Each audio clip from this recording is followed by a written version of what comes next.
to say it's an honour to be here with you all together tonight. I don't think I've ever been on or hosted a panel of all women of colour before. It's a moment. So yeah, I'm gonna kick off, and I want to start by asking each of you to introduce yourself and your craft. Let's start with you, Shope.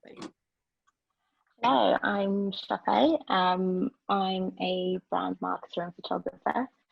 And the way I got into sustainability, I became a bit of a sustainability enthusiast, is part because I'm launching my own brand and I'm looking into supply chains and figuring out how I can have the least impact on the planet. And part because I worked for a company called Common Objective for a year or so, which was a B2B platform that connected other fashion brands with more sustainable and more ethical suppliers, garment manufacturers, etc. Yeah, that's the whistle stop. I'm happy to be here. Thank you so much. Audrey. Hello, I didn't realize I was muted. I'm Audrey, and I'm the founder and CEO of Yala Jewelry, which is an ethical and sustainable, which is like the key word around here today, jewelry brand.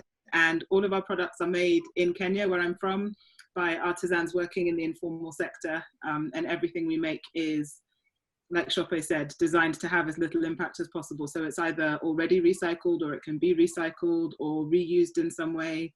We have a whole end of life policy, but there's always room to improve. So I'm really keen to learn from everyone else, because I'm sure there's things I'm not doing that I should be. Thank you, Audrey. Olive. Hey guys, I'm Olive. I'm the founder of a brand called Cypher.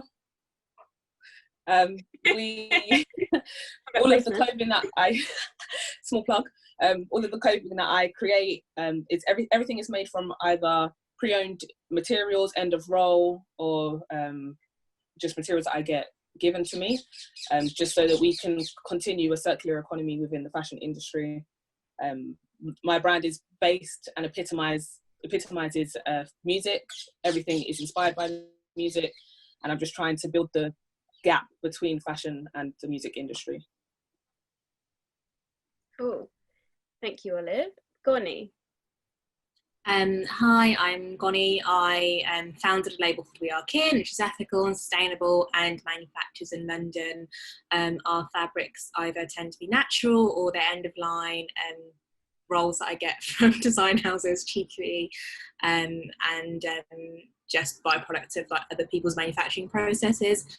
I just wanted to start a label that was affordable, but also really thought about who is making your clothes, because I think after that Rana Plaza disaster, and while I was at uni, that's when I really started thinking about the impact that the luxury fashion and the fast fashion I was consuming was having on the world around me. Thanks, Goni. And Shilpa. Hi everybody, my name is Shilpa and I am the founder of House of Bilimoria, which is a label that uses secondhand, heirloom and vintage cloth, namely South Asian, but not always South Asian cloth, to upcycle into brand new items. So we have a term that I've coined Lux Cycle, is what we do, luxury upcycling. And we're really passionate about not only sustaining the planet, but sustaining ourselves, sustaining our identity and sustaining heritage in the process, that too. Thanks, Emma. Thank you.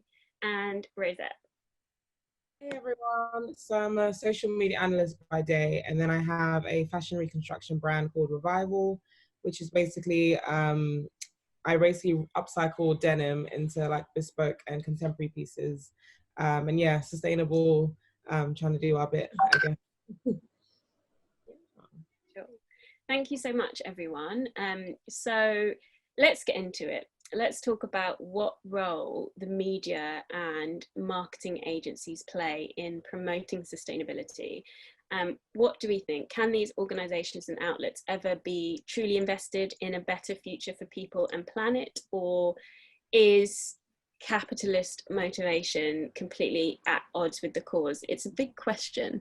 I'm going to come to you, Shope, first.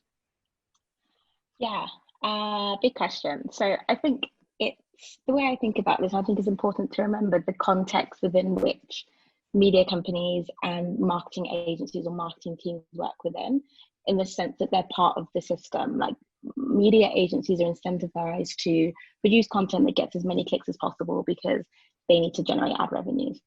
And on the flip side, marketing teams and marketing agencies are designed to drive sales for their brand. So when you look at the rules of the games that they're playing, it's profit at all costs, arguably, or it's clicks at all costs. And as a result, I question how well aligned they are, how well aligned their business models are with a sustainable or ethical end. Having said that, I'm optimistic. And I do think there is a great education opportunity that both brands and media agencies can play because they have the platform and because they have the reach to nudge public opinion and understanding in the right direction. And I think when it comes to brands and how they can better play a role, I think it really comes down to honesty and authenticity in their comms.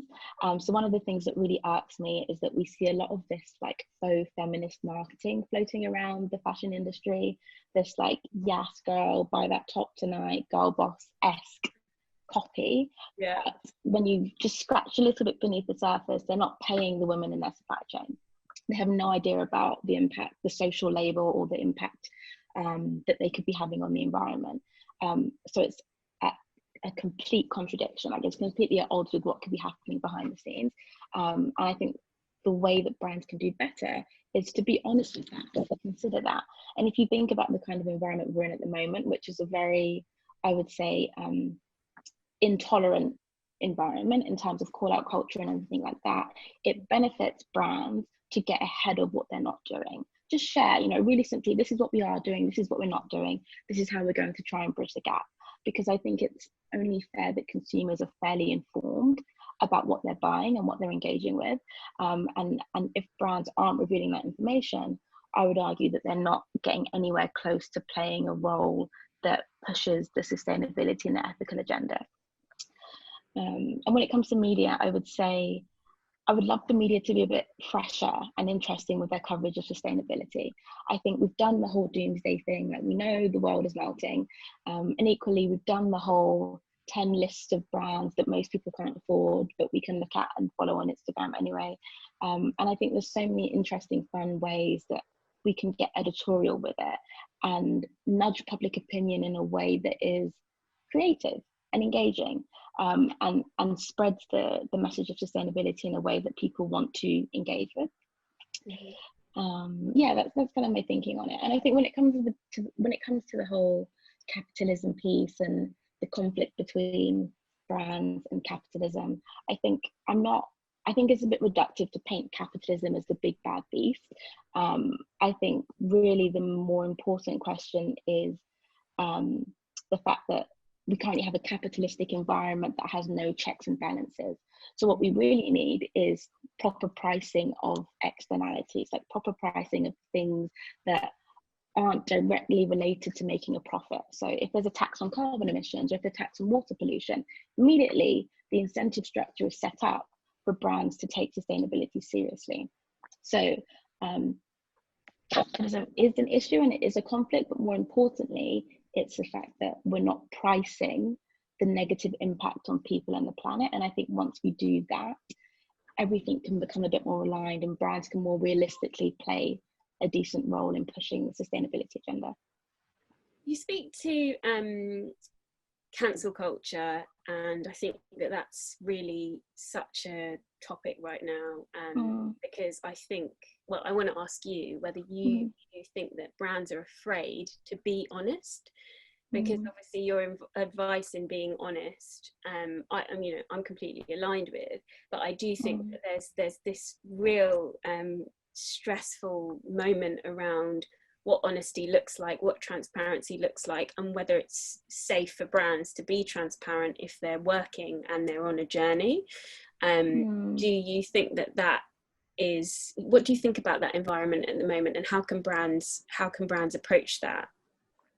Yeah, so it's really tricky, and like my thoughts on that environment is that it's terrible. I think it's one of the worst things ever, because it suggests that sustainability is this binary thing, like you either are sustainable and you're not.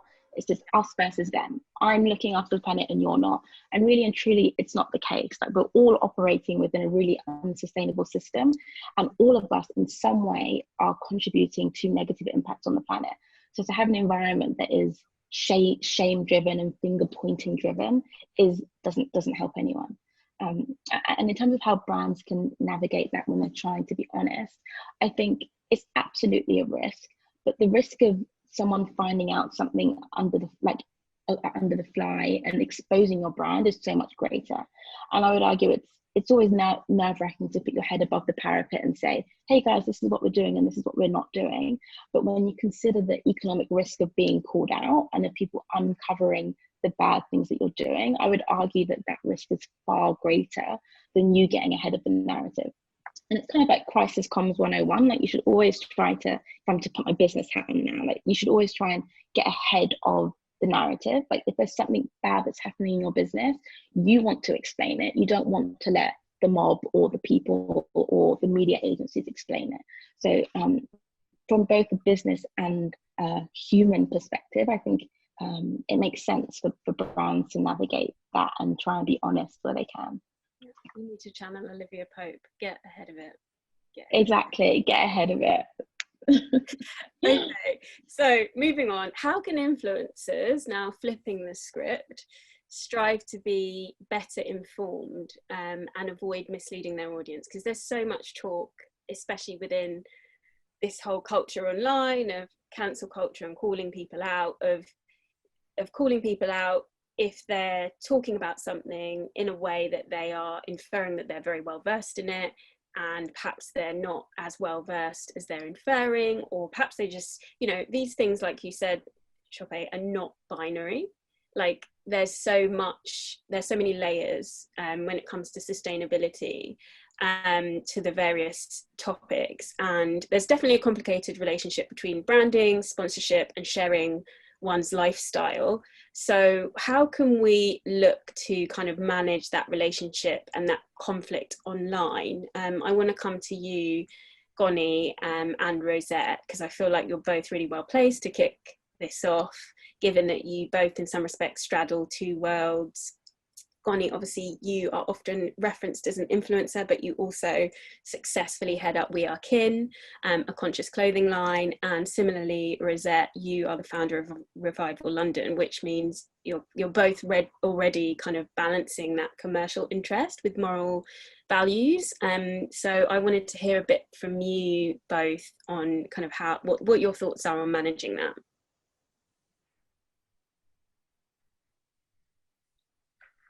I guess I'll go first.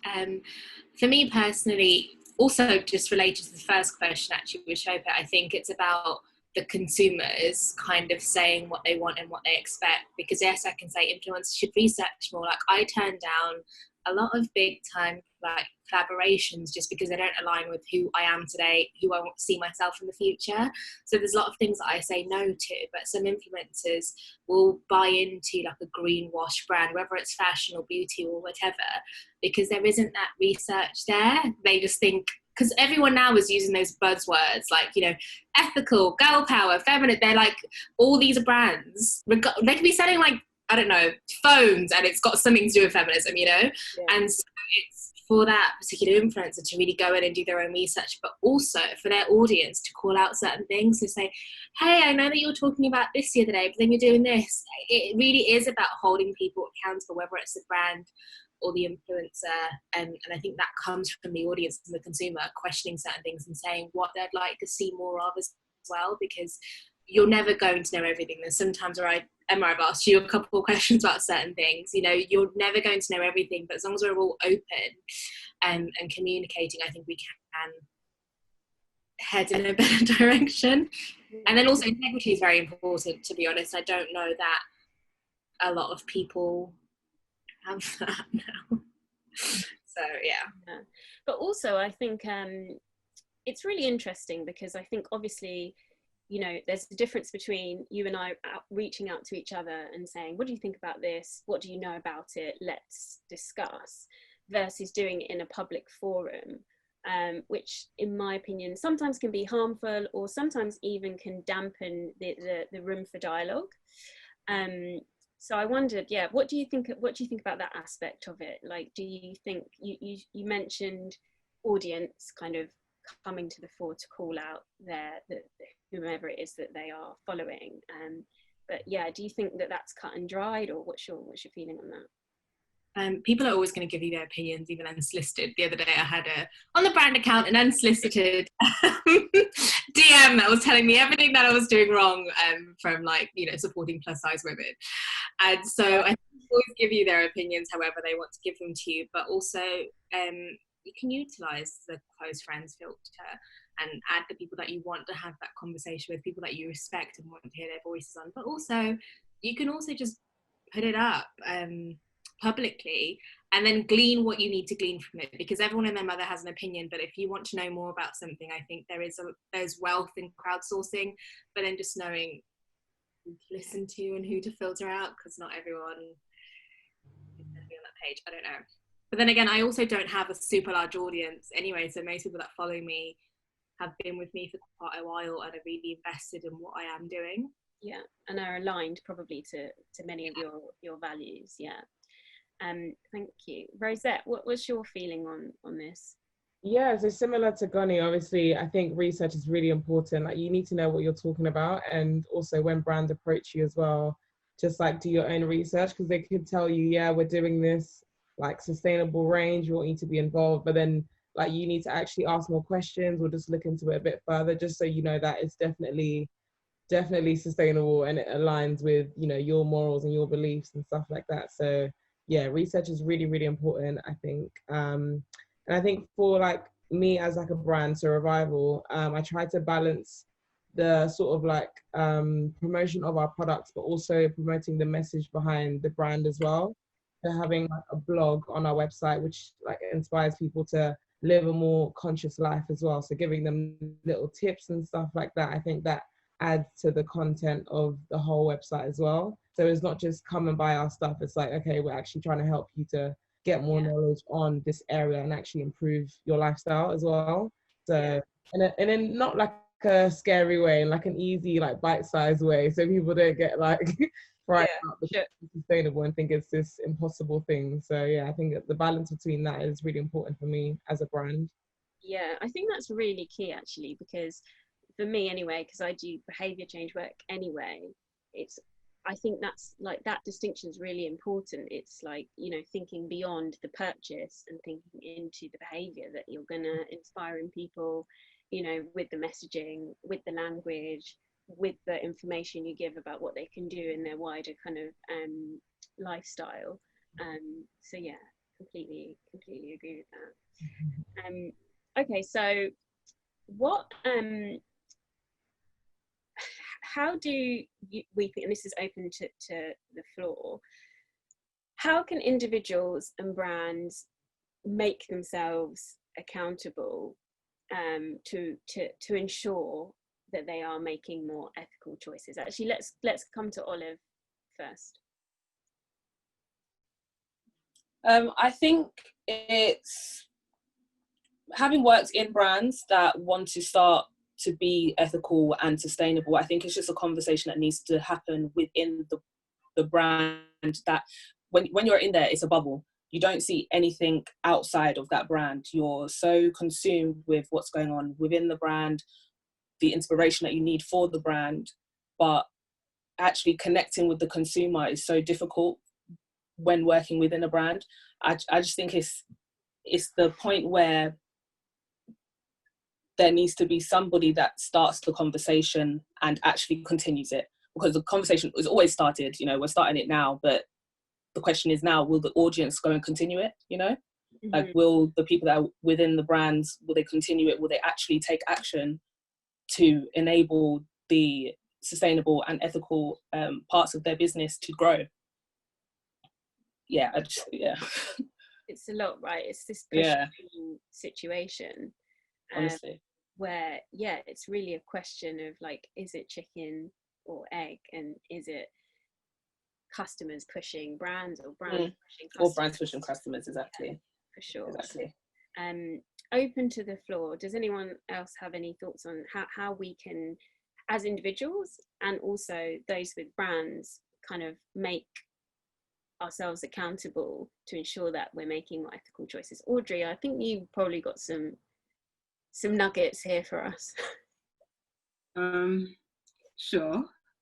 I things that occur to me are, Shope said it so beautifully, there is this whole us and them damaging dynamic that seems to happen, where there are some brands that are like, you know, crunchy granola, knit your own porridge, like, you know, they're so ethical, they're so, you know, and they make everyone else feel bad, like, oh God, I could never, you know, and that's not the point. If everyone, and this isn't my quote, I stole it from someone else, if everyone did sustainability even 50% better than they are now, we would all collectively, globally, be in such a better position than we currently are. The problem I have with brands, having worked in a marketing agency before and knowing how we would invent ways to sell stuff to people that they don't need, if brands and marketers can find a way to sell something, they will sell it no matter the consequences. They don't care, because their client is pushing them to, you know, give that ROI. So it's unfortunate that it's easier to hold an individual accountable more than it is a brand, because they're often big faceless corporations. Small brands like all of us suffer because we are, you know, largely the faces of our brands. And so when people have issues, they're like, you, and they'll come after you and they'll slide into Godie's DMs and tell her that, you know, it's ridiculous. So I think by and large, what we need to do is educate the customer, because in my experience, I'm sure all of you guys can relate. People are uneducated and they're ignorant, and it's not their fault. They believe that ethical products are too expensive and that they're for some elite, you know, not me type of person. But the truth is, most of the products that we are all making are actually correctly priced, and everything else on the market, the fast fashion, the high street nonsense, has been artificially, yes, Olive, they're priced artificially low, right? So, and that's designed to just shift products. They produce horrendous quantities of inventory that they then incinerate if it doesn't sell, or worse, chuck it in the landfill. So I think that if people voted more with their wallets, brands would respond, because they will go wherever that customer goes. So the customer is king, and they don't always realize the power that they have. At the same time, when you dangle something shiny and cheap in front of someone, they're going to buy it. So it goes both ways. I agree, it's a chicken and egg situation, but I think if customers knew a lot more, Rana Plaza helped, but how many people actually know about Rana Plaza? Not enough. Mm-hmm. I think if people were a lot more aware about where their products are made and how those people are paid. And talking about greenwashing, there's some drama playing out on Instagram right now. I'm not going to name any of the people involved, but it's been delightful. And people are realizing that when a brand claims to pay the living wage in India of however many rupees, that's not a lot of money, but the wording does the job, right? I mean, that's excellent marketing, because people will read that and go, oh, when really that could still be like $1 a day, which is nothing, you know? So yeah, I think people need to be more educated.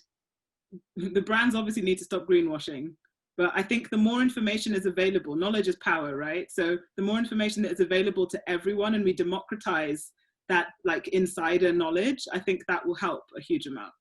I think that's true, but that's also definitely about getting people to listen. And I definitely feel that, you know, as an industry, as a sector, we need to get better at talking to people, like you say, outside of our bubble, in their language. And yeah, I think that's something, language is something that we need to work on, even when it comes to what's expensive and what's not expensive.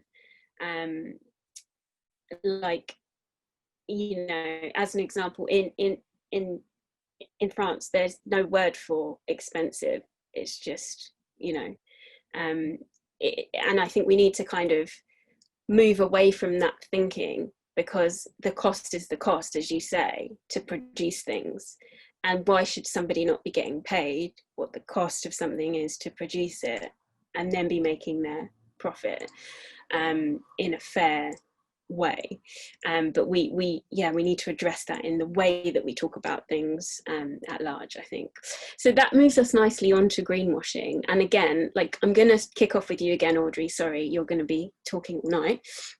But I know that obviously with Yala, you have you have so much valuable information on this, because I think Yala being the first B Corp, jewelry B Corp in the UK, you obviously have sort of held yourself and the brand to very rigorous standards and checks and balances, which is, I believe, rare in the jewelry world, but obviously correct me if I'm wrong. So I think you have a clear vision of what greenwashing looks like and what it doesn't look like, having had to put in so much work to bring your brand to a place where, you know, it holds to these standards. Talk to us about what you think greenwashing looks like, and you know how this plays out, getting your brand to a standard that, you know, you can say, I do hold myself accountable. Yeah, maybe everything's not perfect, but you know, I feel like I have accountability. Yeah, that's a really good question. Just for anyone who doesn't know, B Corp is a certification that companies can get, which looks at every single part of your company and holds you to, you have to achieve a certain score, meaning that you've met like the highest standards of ethics, transparency, accountability, and what they call governance. And governance is just how you run your business, basically. But in terms of my definition, my own personal definition of greenwashing is that it's just a marketing ploy. Greenwashing is a way for brands who are not doing things very well to do one thing well, so that you won't look too closely at their other practices and policies and products and supply chain and all that other stuff. Perfect example is H&M, who did their Conscious collection. And I remember looking at that and going, but if you can do that, why aren't you doing all of that?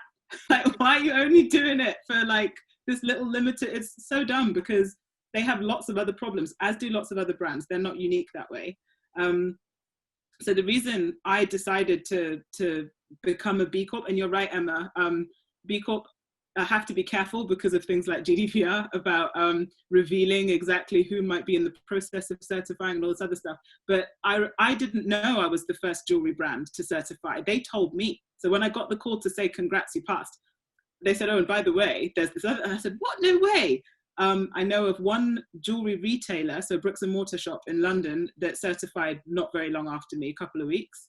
And I haven't looked at the list grows quite quickly. I haven't looked lately to see how many other jewelry companies are on there. But the short answer is, I don't think there are that many, because it's not very easy. I'm very lucky in that the type of jewelry that we're making is not what you'd call fine jewelry. There's no special gemstones or anything in there. As much as I would love to use those materials, I am yet to find an ethical way of doing them. I have yet to find a supplier that can be as transparent with me as I need them to be. Or in the case of one particular mine in Tanzania that makes a gem that's only found in East Africa, it's called Tanzanite. It's a very deep blue, it's beautiful.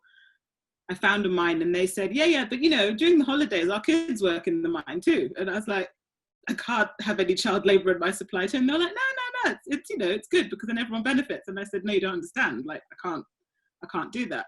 And so I was lucky that I did this early on. I started as I meant to go on. I've always said that I really sympathize with large companies that are trying to become B Corps, because they have to change a lot. They have to change their supply chain. They have to change HR policies. They have to change. Sometimes you even have to change, you know, your shareholder structure. You've got a bunch of shareholders who just want their dividends, and you're telling them, listen, for the good of everyone, we're going to take away some of your money. That's never going to happen, you know. So, or you'd have a tough time doing it. So there's some companies that take years to certify. I was very lucky, and mine was 6 months, and it was difficult because I was all alone and I didn't know anything. They do help you though. So being humble enough to ask for help is very important.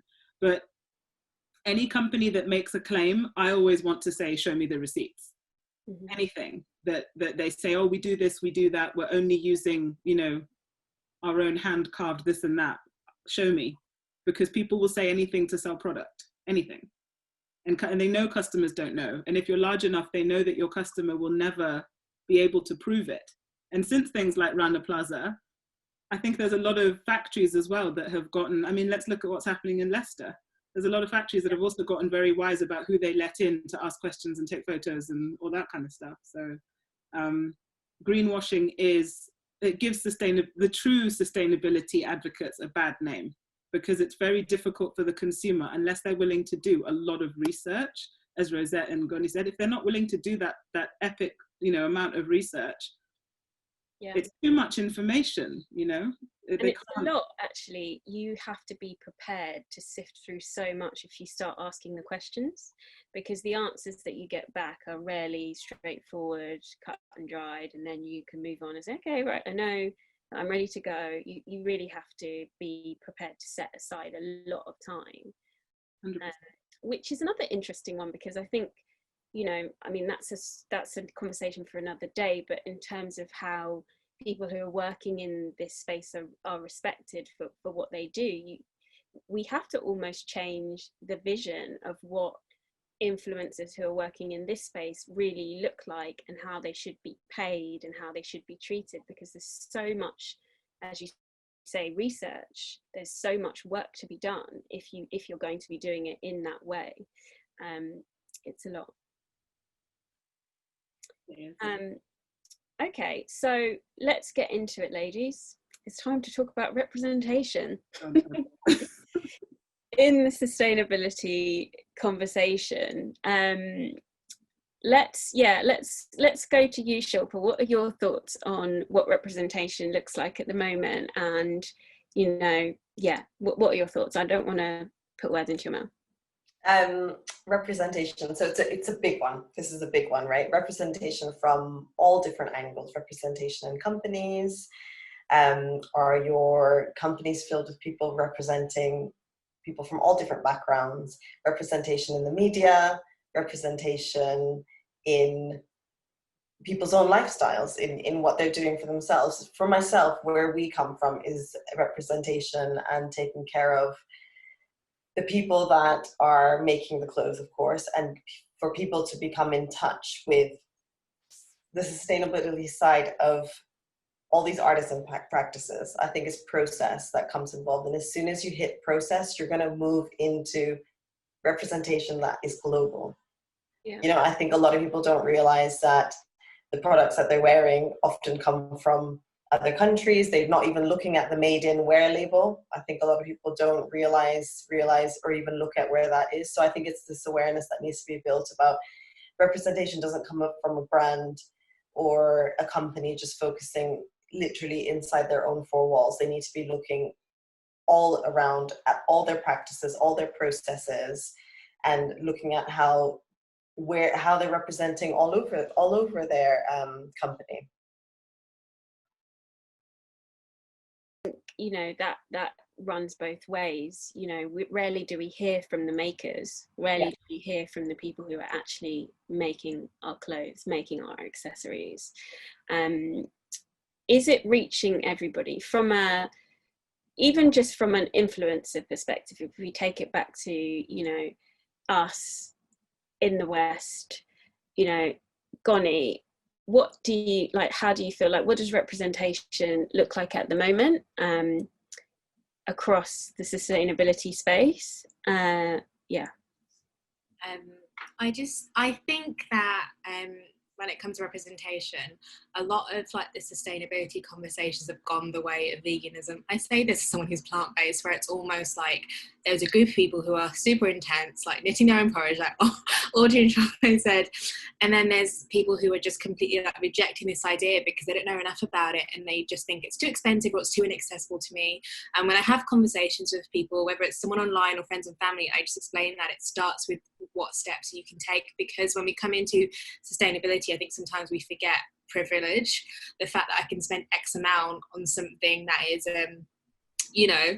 from somewhere doesn't mean anyone else can do that, but there are steps. Are you using less plastic? Are you doing meat-free Monday? There's like lots and lots of little steps to get there, whereas I think that message sometimes gets drowned out with X brand is bad, if you buy from here you're absolutely terrible. But you know what, some people really can't afford to, let's say, buy a more expensive t-shirt, but there are other steps that they can take. So I think there needs to be more of that kind of representation in there, one that's not nihilism where it's like all or nothing. It is more, these are some steps, here's what we can do, because all these little steps will have a bigger impact on our planet heating up, but also on what brands will give us over time. And then just in terms of people that I follow in the space, I'm starting to see more people who look like me. That's why I like when I talk to you ladies, it's always lovely. But for a long time, it really wasn't that, because again, people who look like me perhaps weren't being reached by the message in a way that was relevant to them. And so I think we're getting better, but for me, I think it's making that message more accessible, making sure people don't feel guilted or heavy or down, because it is a lot. So that's kind of me on that. I think it's getting better in terms of seeing more people who look like me in that space, and again, people being aware that the message can be softer, but you're still saying what you said. Meaning, I guess. Yeah, I think, you know, for me, Audrey, I'll come to you. I see you. I think, you know, that's why I said I started this talk by saying this is a moment, because I personally have never seen this before. And I do feel honoured to be on a panel with all of you ladies. And I remember moments of dragging along, my family members to go to panels and feeling totally unrepresented and feeling kind of embarrassed that there was no one there that would speak to them, and perhaps the things that they wanted to know or be on the same level. And I think that this kind of thing is very important. You know, it's really important that you're reflected when someone is talking to you about sustainability, so that you feel like it's for you. And for too long, that really hasn't been the case. I'll get off my soapbox now, because I'm going to go to Audrey, because I know that she's got something to tell us. Like a child. It's a question for the group. So based on everything Goni just said, it's true. It's all very true. But do you collectively find that no matter how much we can be representative on this side of the equation, with all the diversity in all its different ways, I personally still find that I come up against quite hard barriers when you're trying to appeal to the masses on the other side, because the people that hold all the keys for all the doors do not look like us. And so, I mean, back to the Instagram drama that I've been delighting in, someone said something incredibly true, which was, people only show up for Black brands when something horrible has happened to a Black person. And all of a sudden you gain a lot of sales, you get a lot of followers, you know, your Instagram following doubles overnight, and you don't know why those people are there, to borrow some words from a friend. Like, you don't know what they're doing there. So it strikes me that there is still a huge battle to be fought in terms of making people aware that some of the brands they know look like us, right? Because too often when people think about, it is a bit like virtue signaling. The term I saw was rubbernecking. Sorry, someone in the chat asked a question. It's like rubbernecking. They didn't even realize that space existed, because it's in this alternate universe that has been completely invisible to them. And so I sometimes feel like, for a long time, I'm not necessarily proud of this, but for a long time, I didn't even have my name on my website. My name wasn't on there, my photo wasn't on there, because I wanted the products to speak for themselves. And I was hiding, thinking, I almost don't want people to know that I am Black, because I feel that they will then judge the whole brand in a very particular way.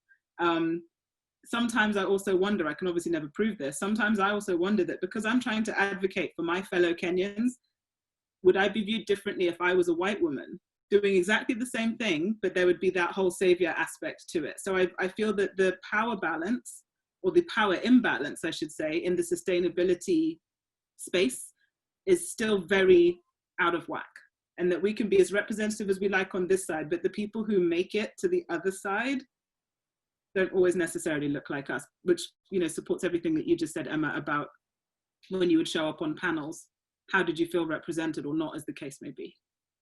So how do we move through that? What can we do? And when I say we, I don't necessarily, I'm saying the royal we, as in everybody watching and learning and involved in the thing.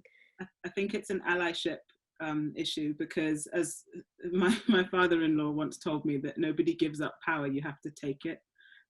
But I know, but right. With your father-in-law. It was a discussion about feminism, funnily enough, but his point was, people will very rarely give up power. They don't want to. It goes completely against our human nature. But what people are starting to realize, and, you know, June was wild in terms of everything that was coming out because of BLM. a lot of people were realizing the power they had and enjoyed, and they didn't necessarily recognize it before. And they were also doing things. I mean, I found in the wake of all of that, people have emailed me and said, I was invited to do blah, blah, blah, but I think you should do it instead. That's what allyship looks like. They're realizing the privilege they have where people just give them stuff. And they're thinking, well, actually, I should give some of that to people who would never be offered it in the first place. That's how I can share the power, give them a seat at the table, and give them a voice so that people understand when you want to talk about sustainability, it doesn't just look one way. It is incredibly diverse in lots of different ways across lots of different industries. But if you never, homogenous groups create homogenous outcomes. And if you only ever hear the same type of message from the same type of person, nothing will change. Yeah, so true. Rosette, what do you feel about this? Like, what do you feel about representation in the sustainability conversation? Yeah, I think, of course, it's just very whitewashed. I feel like a lot of the sustainable brands I've seen, like, over the years have just marketed to, like, middle-aged white women, and, like, there's just no representation in terms of just models that they use. Like, it's just, yeah. So I think, obviously, as a brand myself, I try and have quite a diverse model, like, try and do my part. Obviously, I have a very small following, very small presence online.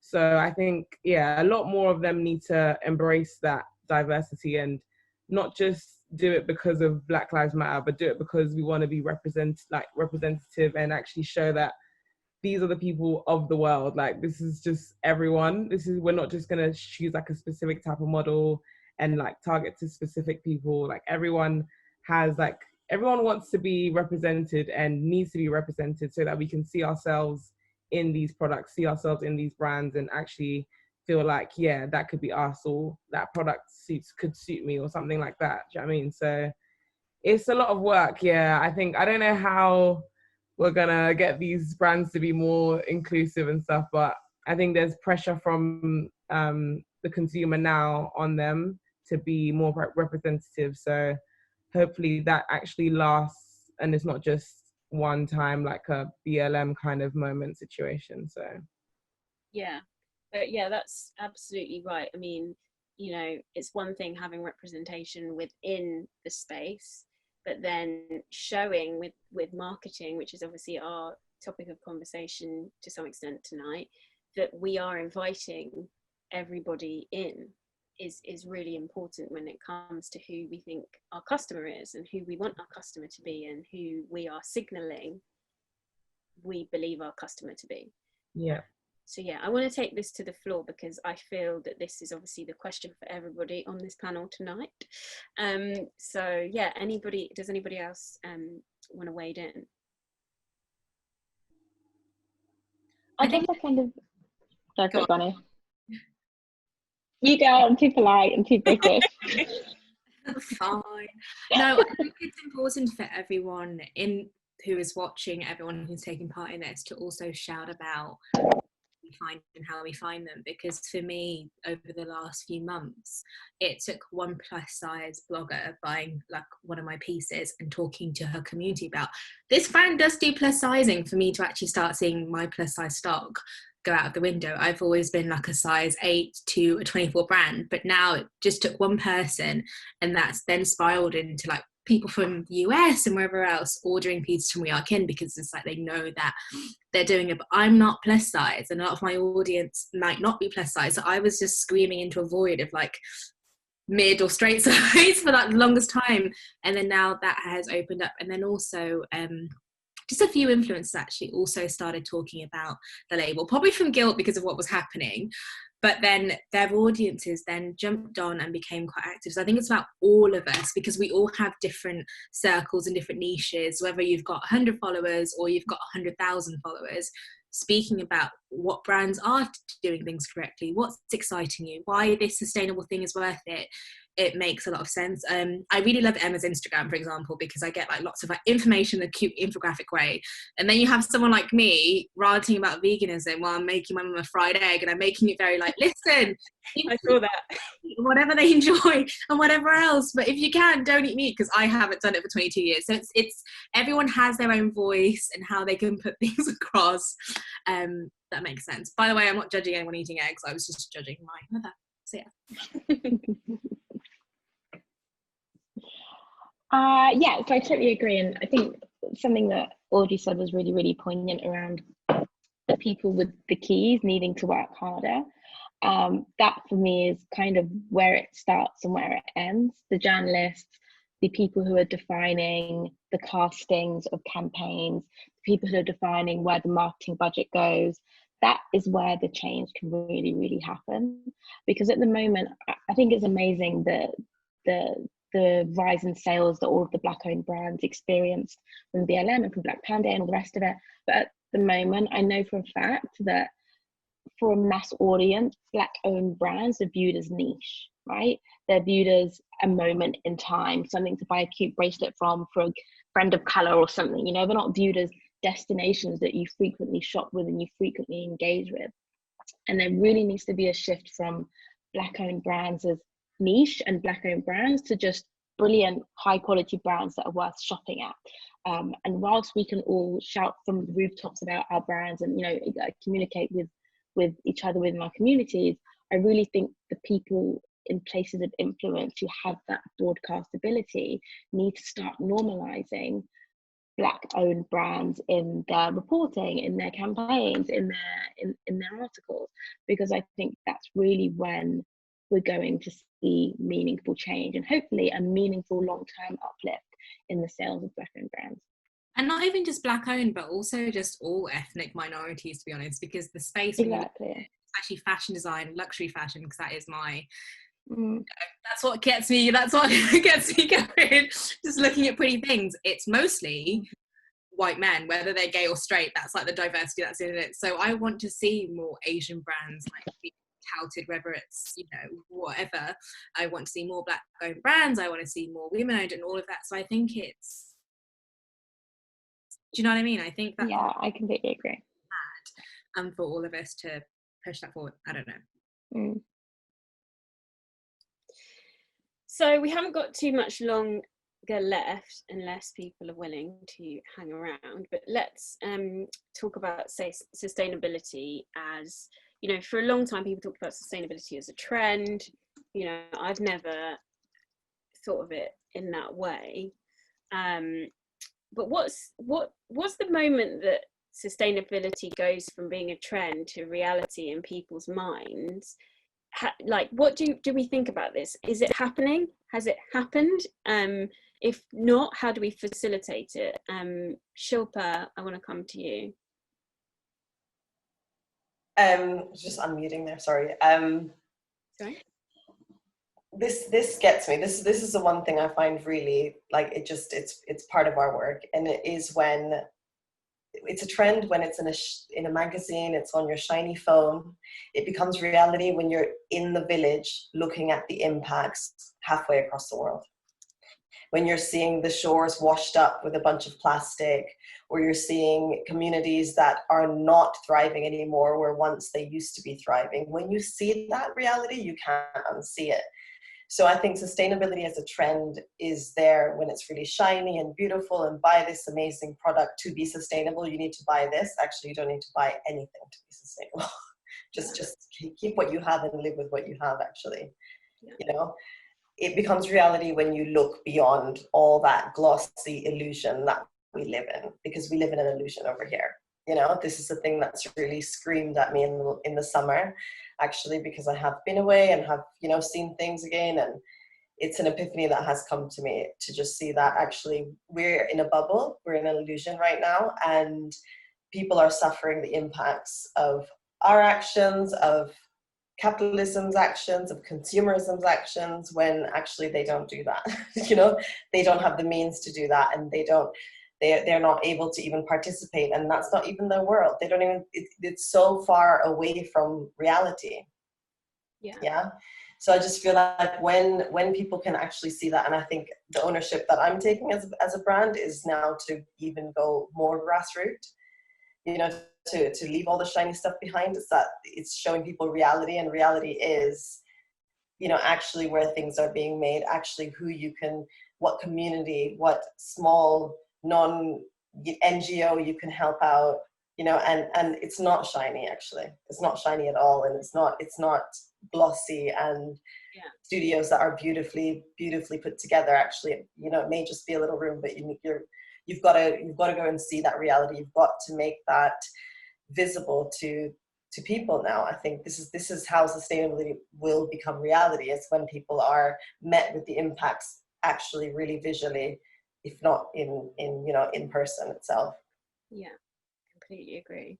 And Olive, I feel like your work is kind of instrumental in this. I feel like you are speaking to a younger generation with your work, and it's kind of focused on this. It's focused on the future. What are your thoughts around this? You know, like how do we move from certain groups thinking that sustainability is a trend and making it a reality, and how do you think people coming up in fashion are feeling about this and thinking about this? Personally, I think it's building the bridge between, I think it's more the definition of sustainability, because personally, when I was in university and we were being taught about sustainability and the sustainable products that are available in the commercial world, it always seemed like a dirty word. It seemed like, like everybody's saying, everything's too expensive. Oh, if I need vegan fabric, it's going to cost me hundreds and hundreds. You know, I'm a student, I can't afford it. Exactly. I personally don't even brand my own garments as sustainable. I use all of the other words. I use repurposed, upcycled, end of roll, etc., to try and to explain to my consumer, or just use simpler words, I guess, because I don't think, I don't think people in this generation know what the whole entirety of being sustainable means.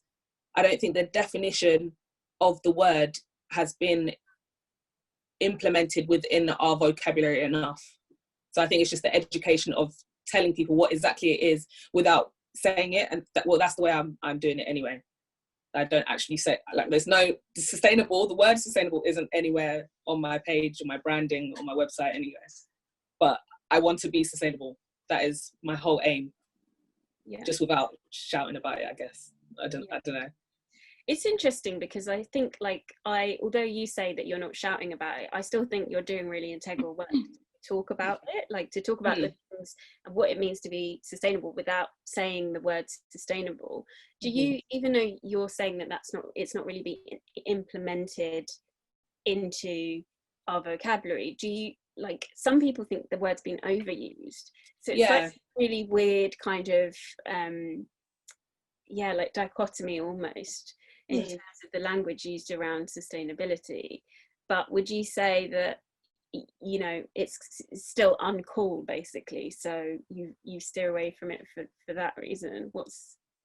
I'm not sure about it being, maybe that's what it is. Maybe subconsciously I think that the word sustainable is uncool because, like Rosette said, that it was aimed towards, you know, a middle-aged white woman. He's like, and that's not my crowd personally. So I'm trying to speak to my audience in the simplest terms, with using the words I use in my daily vocabulary. That I don't personally use the word sustainable enough, or I don't use it to explain what I do. I really try to define what I do in the broadest term and not just say, oh, I have a sustainable brand. I have a brand that I use end of roll fabrics. I use the clothes that you've got in your wardrobe. If you don't need them, give them to me, because that's what I will use to create my next product, you know? I just want to... Wording, I can see Rosette popped into the chat with that. And it's just, and in a way, by moving away from that catch-all term, you're explaining in far more detail for people. I guess I just want them to understand more. I don't want it to be surface level. I want it to be deeper than that. Yeah, for sure. Okay, so we have run to the end of our time, I think. Do you, Tina Piave, can we have one more question, or do we need to move to Q&A? Let me know. I think one more question is fine if everyone's okay with it. It's kind of up to you guys because it's your time. So one more question is fine, and then we can move to Q&A. Okay, is everyone okay with that? Okay. So I missed something before, which I think is really key. I wanted to actually talk about technology and fashion and how it helps versus hinders the industry, particularly when it comes to the flow of information and fake news and misinformation. So I wonder if we could kind of close out on this. I think this is also, I just think it's something that's really key to many of the topics we've discussed today when it comes to how people are talking about sustainability, what gets cancelled, what doesn't, and how we move forward. So I'd like to bring it to the floor. Who has thoughts? I can share some thoughts. So I have been thinking a lot about the spread of information and how information spreads online at the moment, especially in light of the Black Lives Matter movement and the feeling that there is this democratization of the things that we're talking about. I would say before, the collective conversations or mainstream conversations were dictated by media or big corporations or large advertising campaigns. Whereas now it feels like there is an online grassroots movement that is powerful enough to define mainstream conversation, like water cooler conversations that happen in work, and even conversations that I have with my mum all start from individual conversations that happen on social media. And when I'm thinking about technology and fashion and the flow of information from that respect, I think it's so amazing and so powerful, because without it, we wouldn't be able to have such a deep and wide-ranging conversation about sustainability. The challenge I feel, where I feel the challenge lies, is there isn't much fact-checking going on, and there isn't many ways to assess the validity of the information that you're getting. So that's when greenwashing becomes a problem, right? Especially as it pertains to sustainability. As Olive was saying, there's not really a standard definition for sustainability that all brands agree upon. Like if you go on ASOS, you go on Net-a-Porter, there's sustainability collection, conscious collection, but no one really knows what that means, right?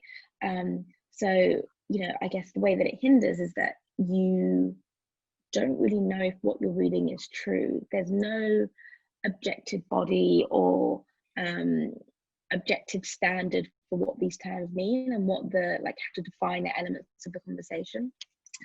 And I'm not really sure how to solve that, but I think it's great that technology has democratized mainstream conversation, but it's challenging because there's a lot of greenwashing and fake news floating around, and it feels hard to figure out how to mitigate that, Yeah, and we're so used to consuming things at such speed.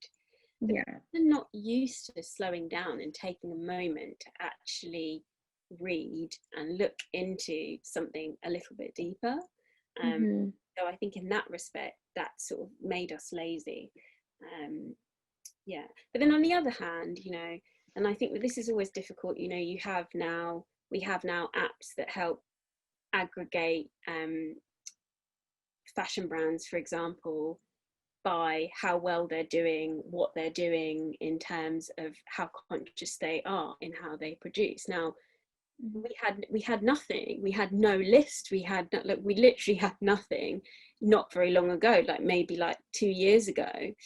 And I think it's really interesting, again, with the whole cancel culture, and how people are so quick to turn around on things online, because it's kind of, it's really interesting how people forget very quickly, well, hold on a minute, we literally had no way of measuring this or marking this out, or we didn't know anywhere to look 2 years ago. And yes, we need to push companies to do better, but it's almost as though the speed that we're moving at doesn't even allow us to do that. It's just no, done, on, let's move on, you're out, let's crack on.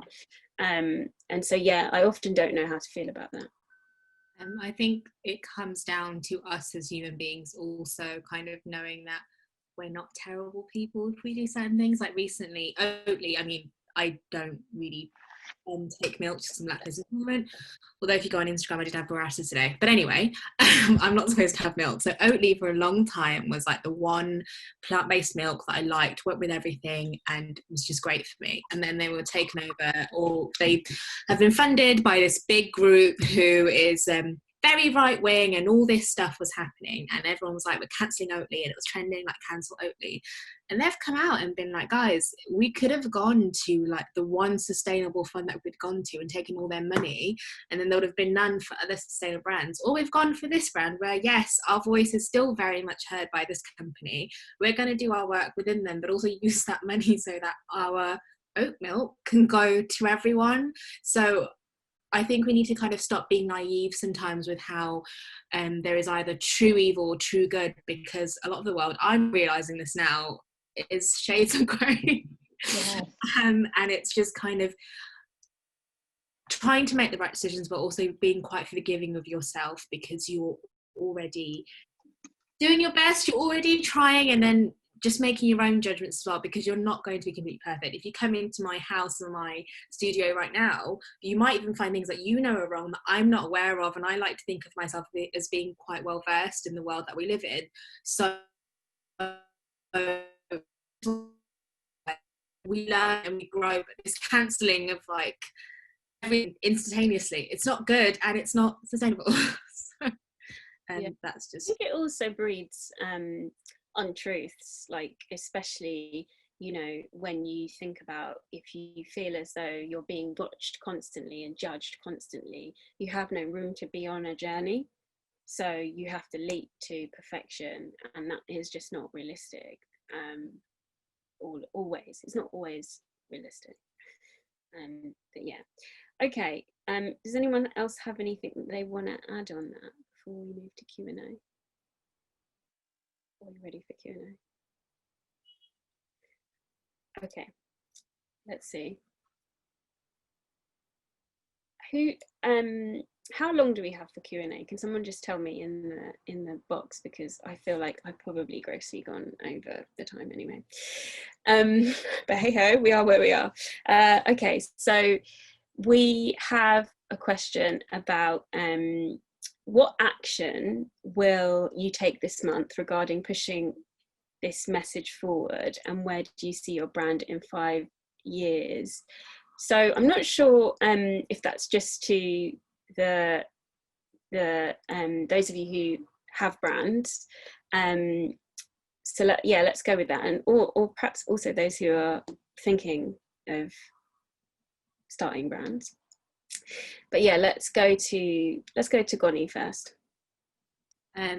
This month we're actually about to shoot an autumn winter collection that I'm really, really happy with, and I am going to be shouting about it from the rooftops because it's really well made. Again, it's made in the UK, and the fabrics that we've chosen this season, I'm really, really pleased with the selection and the offering, and I really want, while people are still thinking about sustainability, to give them something else to really think about and focus on. We're doing pre-order only to like stop waste, and that's how the business is going to go forward from now on. I don't want to have any stock lying around. It's pre-order only. And then in 5 years, I really hope that we're a serious contender when it comes to the sustainable space. I want it to be a brand that has still held on to its core values, but is still providing clothes that are accessible but fashion forward, and that whole bit. I just want We Are Kin to become its own, I don't want to say beast, because when you think of beastly companies, it's not it's not sustainable. Like, I really want to retain that core focus of people's lives over profit. That's, I talk about this like quite crassly online when I say this top hasn't cost anybody's mum their life, because that's how I see fashion. I love it, yes, but it shouldn't come at the cost of human life. So I hope 5 years time, it's that brand that's doing really, really well, supporting lots of projects, and also just proving that you can grow in this space, because I think that's something that tends to happen as well. There's a ceiling. So yeah.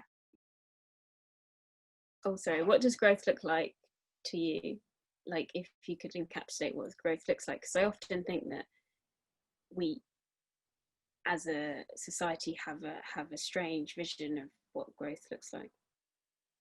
For me personally, my real dream is to like take manufacturing to communities where they have the skills but aren't really getting those jobs, but people being paid a fair wage, not a fair in rupees compared to what local wages, but actually a fair wage. I really want to, each season with We Are Kin, I do an initiative. So last year I did one with t-shirts that said it takes tits to do that, and the profits for those t-shirts I gave to refuge and women's charities, because women and children are like my real passion. I just want to take care of that part of the world. So for me, growth would be employing lots and lots of women wherever in the world where it works with the brand's values, and just taking that forward so other people's lives on the back end are also improving because of the brand, because it's called We Are Kin and not Ngoni Chikwanagere.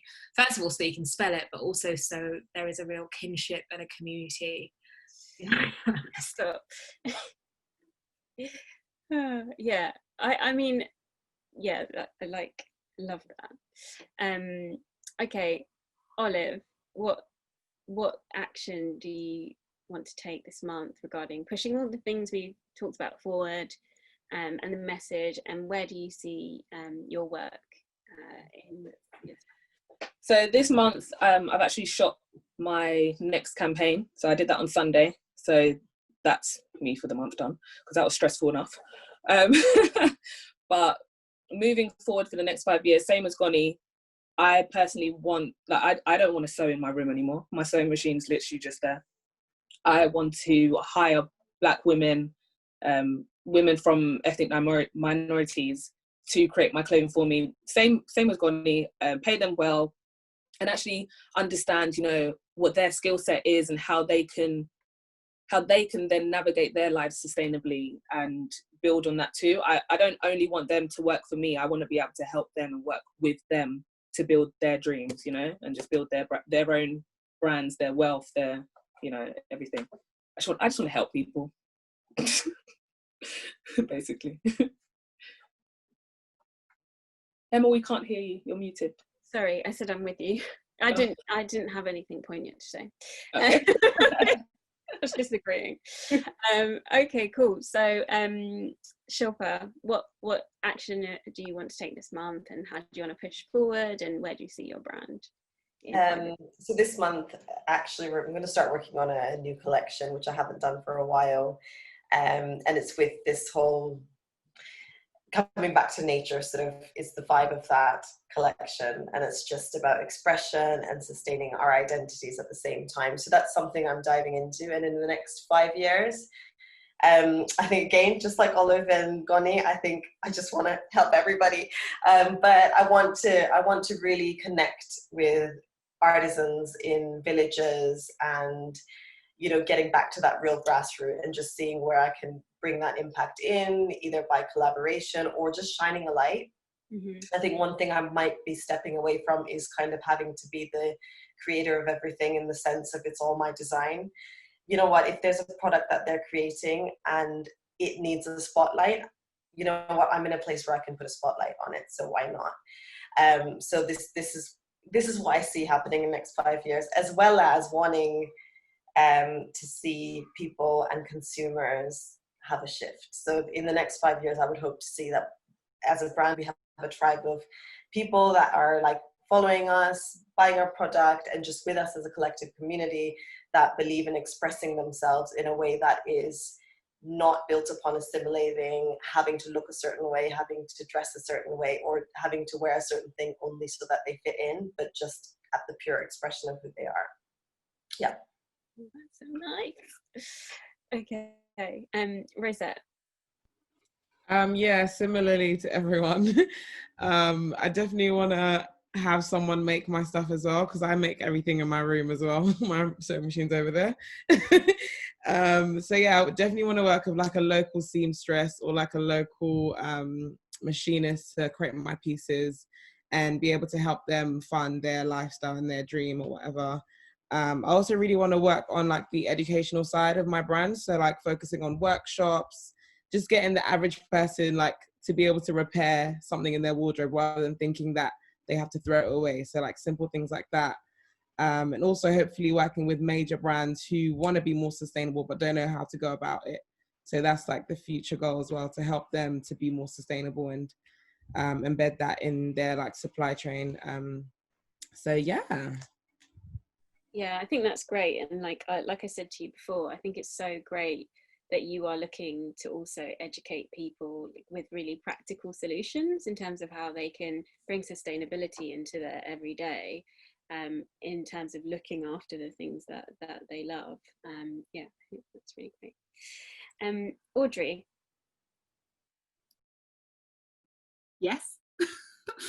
Sorry, I was muted. That's all right. So the question is just, how do you see, where do you see your brand in 5 years' time? How do you want to move things forward and communicate the message that we're kind of all on the same page? And what's your plan? Sure. I think it's going to start to sound like this is some kind of cult, because I also want to help people. Not a euphemism. You bring us all. We all. I know, right? Yeah. I've always said to people who ask that, like Shilpa just said, I could be making just about anything. It just so happens that it's jewelry, but it could have been a bunch of other stuff. It could have been wood carvings. It could have been woven baskets. My only objective is to put money in the pocket of the artisans I work with. That's all I want. And so I will do whatever I can, move heaven and earth by whatever power I have to help them. And so this is why I will never have a sale on my website. I only offer discounts in return for some kind of loyalty. So like a newsletter sign up, or you're a repeating customer or something, because if that product was worth £50 yesterday, it's still worth £50 today. Nothing else has changed. And it's that idea of customers who are waiting for the sale. We have to get rid of that to help them to understand that there are human hands just about behind every single product you buy. And those people matter. And like Goni said, nobody's mom had to die so that you could have that t-shirt, right? And if so many people don't understand that. So what I hope is that in the next 5 years, we have all, like Olive, stopped using the word sustainability anywhere in our comms, because I understand why I do it. It's because I need to find a way to differentiate what I'm doing from the people who are greenwashing and also using those words. And I hope that, someone's asked this question coming up, but by having things like a B Corp certification, by being radically transparent about everything I do, down to here are the names of the people who make our products, here are their photos, here are their stories, all that kind of stuff. I would hope that we'd get to a point where consumers were savvy enough to say, I'm not buying that because they haven't told me enough about what's behind it. Or I'm not gonna go to that restaurant because, they haven't given me enough to go on beyond, oh, we're vegan. Like, what else? Where do you source all the other stuff from? That still matters, right? So I would hope that by then, I've grown to the point that, yeah, I can employ people. Not that I make any clothes for the brand, but my sewing machine's behind me too. We're all the same. It is a cult. It's so funny. It's like a joint slogan. My sewing machine's behind me. I'm just gonna say it is a cult for anyone watching. Tough. Yeah, that's my plan. Things tend to come out of left field sometimes that create opportunities that you didn't even imagine before. So I'm sure there's a lot of that coming up, but in terms of the things that I am able to control and influence, all I want to do is continue to grow so that I can continue putting money in the artisans' pockets. That's all I want. I want to jump to a question that I know Goni wants to answer. So the question is, if you use sustainable materials in your products, do you think potential customers will cancel your brand if you're not vegan? I feel like there's a massive cancel culture for people who want to help the environment in their own way but aren't vegan. What are your thoughts? This goes back to that point that I was talking about, how everyone can make their own little steps to get to a better place. For me personally, nothing speaks to me more than a pair of really well-made leather pants. But I'm plant-based, and I can't do that with We Are Kin. I can't give you a really well-sourced, like, what's it called? What's it called when leather is like dead what was stock. that? Dead stock. Yeah, dead stock leather, or it's already been used. You've already eaten the animal. This is what's left over. But I can't do that because I know for sure someone's going to say, but this isn't a sustainable brand, da, da, da, da. But if I use plastic, you know, all these faux leathers and these vinyls, they don't disintegrate, guys. They will be here after my children's and children's have passed on. So this is why I kept saying, I think it's about us making decisions that feel right for us and being very open to other people, because when we become this cult of, if you do X, Y, Z, you're wrong, you're going to have one, people lying to you, but two, more products that the earth does not need, like at all. So that's just where I stand with that. I personally would love to do it, but I just know I can't because someone is going to cancel me. Although actually, I think I could probably make that a brand or something. But that's that. And then the current offerings that are coming out, like Pinatex, which is like leather made from pineapples, it's very expensive and it takes a very long time to grow. So I think as the years go forward, we will have better alternatives that do also compost and everything else. But for now, I would rather somebody did leather and I buy that leather than for them to give me vinyl. I don't know about anyone else. Yeah, there's huge debate over, you know, by product versus vegan materials, which I personally am vehemently anti-vegan materials. But yeah, so the debate goes on. Yeah, it's a tricky one. I want to just quickly go to Audrey because I think she's the best place to answer this question that's come in, and I know you have to go, Audrey. So the question is, do you think B Corp could be a route to providing some kind of consumer signal to buy better? Forgot that I was on mute. 100%. The way, one of the best things about certifying for a B Corp is that they give you a lot of help in terms of how you talk about it to other people, whether that's your customers, whether it's other companies who want to certify. I get a lot of emails from people who say, I want to do it, can you help me? And the way that one of the key things that they say is, if people ask you what it is and why, you know, what it's trying to tell people when they see that little badge, things like fair trade. Fair trade is wonderful. It's helped a lot of farmers, but fair trade is for specific products like coffee, tea, sugar. B Corp looks at your entire company. So when you certify, and this is why it's hard for large corporations, you have to hand over everything. Every claim you make, you have to back it up with either photographic evidence or some other kind of policy document. You have to hand over your P&L. They have a look at the way that you've defined your company on Companies House if you're a limited company. And they make you change things about what you say the purpose of your company is. You have to consider every single stakeholder in your business, and the environment is one of those stakeholders, right? So yes, there are things that, decisions I have to make within my business that make things a little harder. They take a little longer, they're probably more expensive, but in the end, you know it's worth it because you've done no harm, right? That's kind of my, now I'm struggling for words, compass, if you like. The compass is, will anyone suffer to bring this product to market? And anyone, like, are people going to suffer from making it? Are people going to suffer because of the carbon miles when I fly it over from Kenya? Is anyone going to suffer from, you know, the end of life of that product, and the packaging and all sorts of things? So, you know, Goni said something a second ago that's really true. You could have a vegan product or company that mistreats their postman, for example, you know, not that they're paying them directly, but you know what I'm trying to say? That I think for customers, if they truly understand what B Corp means and the fact that it encompasses the entire company and all of its practices and all of its stakeholders, then they'll truly understand what that means. And I think that a lot of people, myself included, when they go to look at the impact assessment, which is how you determine what score you get and whether or not you certify, it is very overwhelming because they're basically asking to have a look in your underwear drawer, you know, like it's that intrusive. And so I think that until you're prepared to understand the things that you might need to change and the things that you need to hand over, and they're not the sustainability police. They're not going to report you to anyone, you know, unless you were doing something truly illegal. But you need to understand the level that you're being held. That's not the word I'm looking for, but you know what I'm trying to say. Like, this is the standard we're going to hold you to. This is what you need to achieve. This is the bar, and nothing below that will do.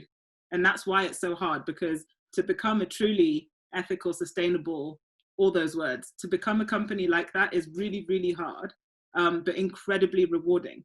You can sit there polishing your halo.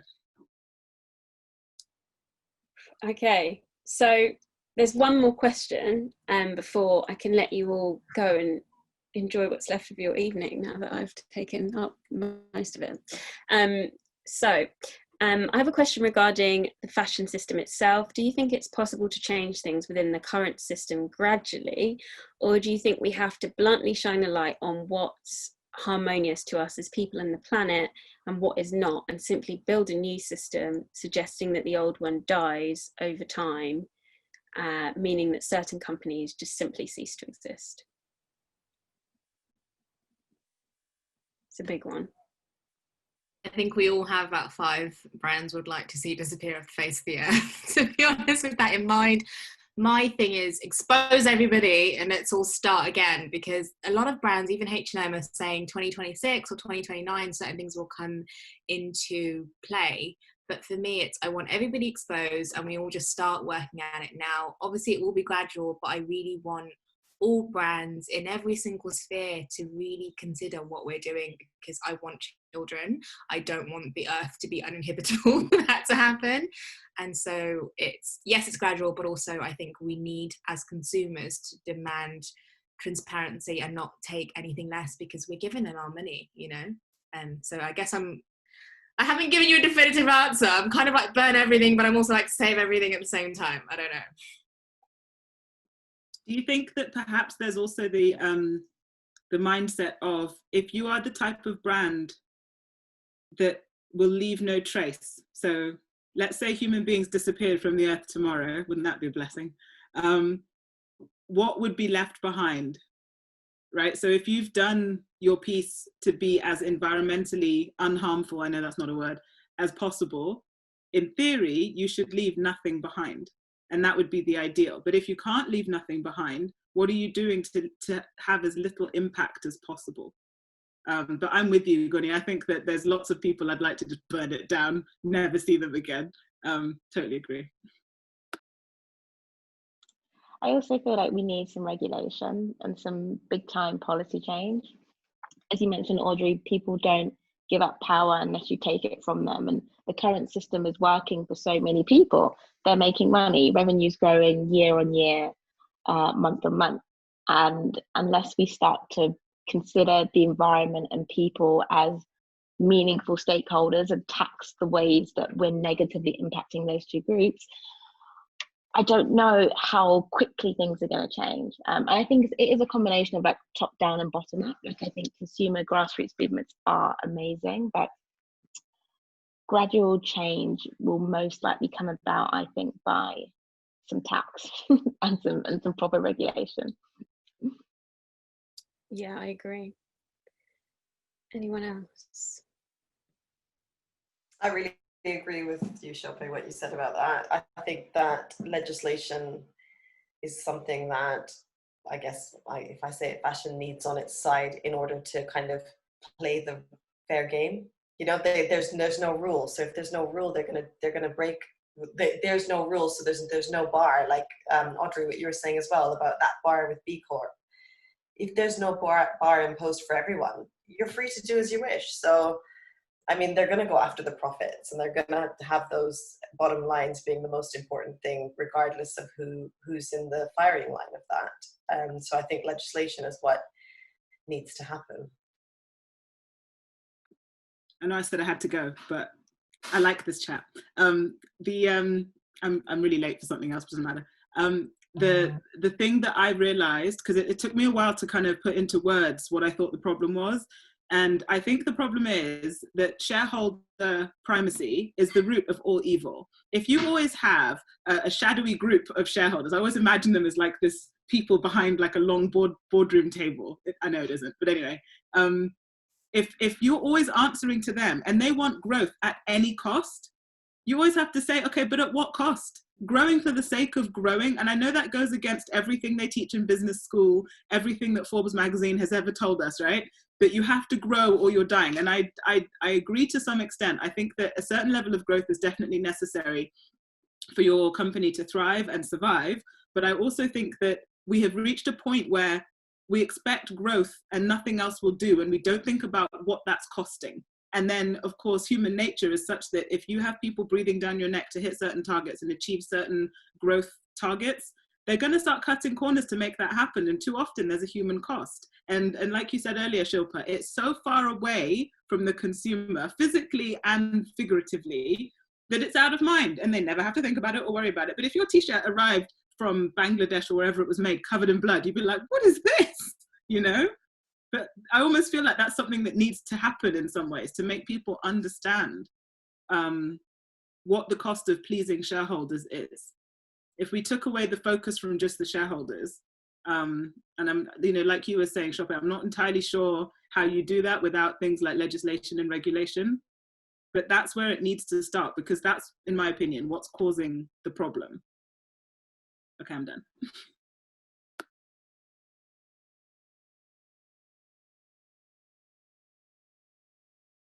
You're muted, Emma. Any more for any more? No? Okay. Okay, well, I want to thank everyone again for coming to the chat. I personally really enjoyed it. I thought it was such a valuable chat. So I just, yeah, really again, just want to thank you all for coming.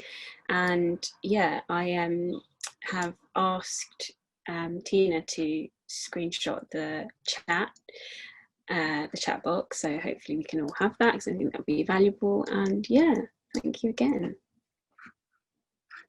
Thank you, everyone. Thanks for joining, everyone. Thank you, guys. Thanks, everybody. See you. Bye.